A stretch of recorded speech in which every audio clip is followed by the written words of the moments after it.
नमस्कार, आपका स्वागत है। दोस्तों, नवरात्रि का नाम सुनते ही भक्तों का मन प्रसन्नता से भर जाता है। माँ दुर्गा के दर्शन के लिए सभी आतुर हो जाते हैं। नवरात्रि का पर्व इतना अद्भुत होता है कि 9 दिनों में सभी मनुष्य माता रानी की भक्ति में डूब जाते हैं। नवरात्रि में माता रानी को प्रसन्न करने के लिए तरह तरह के उपाय किए जाते हैं। कुछ लोग माता रानी के लिए व्रत एवं उपवास रखते हैं, दान धर्म करते हैं। वहीं कुछ लोग माता रानी के लिए यज्ञ तथा हवन करते हैं।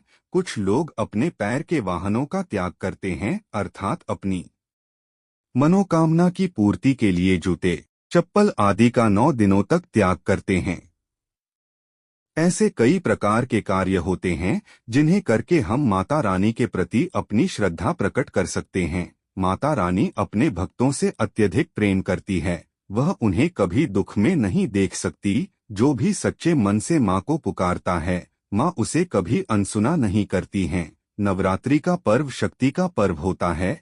इन 9 दिनों के दौरान आप व्रत का पालन करके माँ दुर्गा से जो कुछ भी मांगते हैं, माता रानी वह सब कुछ आपको प्रदान करती है।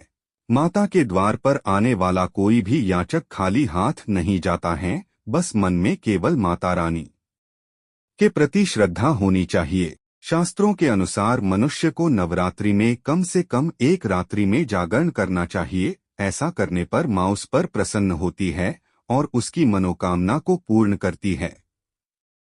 आपको बता दें कि इस वर्ष की नवरात्रि में माँ दुर्गा हाथी पर सवार होकर आ रही है। इसीलिए इस नवरात्रि का विशेष महत्व है, क्योंकि जब भी माँ हाथी पर सवार होकर आती है तो माता के भक्तों के जीवन में सुख समृद्धि आती है। साथ ही उन्हें बुद्धि तथा बल की प्राप्ति होती है। साथ ही माता का हाथी पर सवार होकर आना बारिश होने का भी संकेत देता है और चारों ओर हरियाली छाने लगती है। इस वर्ष प्रकृति का सुंदर नजारा हमें देखने का सौभाग्य प्राप्त होगा। जो भी भक्त माता के लिए व्रत का पालन करता है, माता उसके अन्य धान्य के भंडार भरती हैं। उनके धन धान्य में वृद्धि होती है। माता का हाथी पर सवार होकर आना भक्तों के लिए बहुत ही मंगलकारी होता है। इसीलिए आप इस वर्ष की नवरात्रि में व्रत का पालन अवश्य करें। लेकिन व्रत का पालन करते समय शास्त्रों में बताए गए महत्वपूर्ण नियमों को ध्यान में अवश्य रखें, जिनके बारे में आज हम आपको बताने जा रहे हैं। सबसे महत्वपूर्ण बात यह है कि व्रत के दौरान कौन सी चीजों का सेवन करना चाहिए और कौन सी चीजों का नहीं। कई बार लोग नवरात्रि का व्रत धारण करते हैं, लेकिन कुछ चीजों को खाने से उनका व्रत खंडित हो जाता है, जिसका उन्हें कोई फल नहीं मिलता है। इसीलिए पूरी सावधानी से आपको व्रत का पालन करना चाहिए। तो चलिए जान लेते हैं, नवरात्रि के व्रत के दौरान हमें कौन सी चीजों का सेवन भूल से भी नहीं करना चाहिए। दोस्तों, व्रत रखना धार्मिक ही नहीं बल्कि वैज्ञानिक दृष्टिकोण से भी महत्वपूर्ण होता है, क्योंकि नवरात्रि में मौसम में बदलाव होना शुरू हो जाता है, जिसका असर मनुष्य की रोग प्रतिकारक प्रणाली पर भी पड़ता है। इसीलिए नवरात्रि के व्रत के दौरान कौन सी चीजें खानी चाहिए और कौन सी नहीं, इसके पीछे वैज्ञानिक आधार भी जुड़ा हुआ है। इसी कारण से केवल हिंदू धर्म को वैज्ञानिक रूप से भी परिपूर्ण माना जाता है। बड़े बड़े वैज्ञानिक भी हिंदू धर्म शास्त्रों में बताए गए रहस्य जानकर हैरान हो जाते हैं। तो चलिए जान लेते हैं वह कौन सी चीजें हैं। सबसे पहली चीज है, अनाज नहीं खाना चाहिए।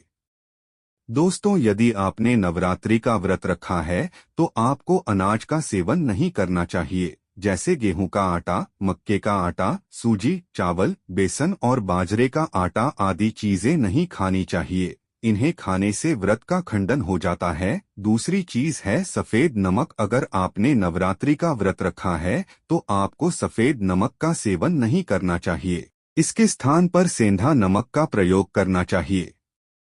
सभी व्रतों में सेंधा नमक ही खाया जाता है। इसमें सोडियम की मात्रा भी कम होती है, जो हाई ब्लड प्रेशर वाले व्यक्ति के लिए फायदेमंद रहता है। तीसरी बात है, इन सब्जियों का सेवन ना करें। दोस्तों, नवरात्रि में लहसुन, प्याज आदि का 9 दिनों तक सेवन नहीं करना चाहिए। ये पदार्थ तामसिक श्रेणी में आते हैं।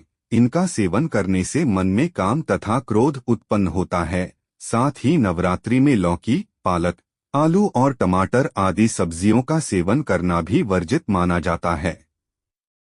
चौथी चीज है रिफाइंड तेल। नवरात्रि के व्रत के दौरान सरसों का तेल और रिफाइंड तेल भी नहीं खाया जाता है। इसके स्थान पर आप शुद्ध घी अथवा मूंगफली का तेल खा सकते हैं।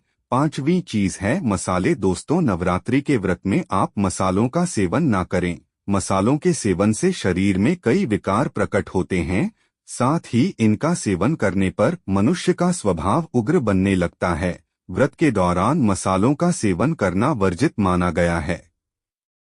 तो दोस्तों, इस प्रकार से आप भी नवरात्रि के व्रत के दौरान इन चीजों का सेवन ना करें। उम्मीद है आपको यह जानकारी अच्छी लगी होगी। वीडियो को लाइक जरूर करें। कमेंट में जय मां दुर्गा अवश्य लिखें। साथ ही चैनल को सब्सक्राइब करना ना भूलें। आप सभी का धन्यवाद।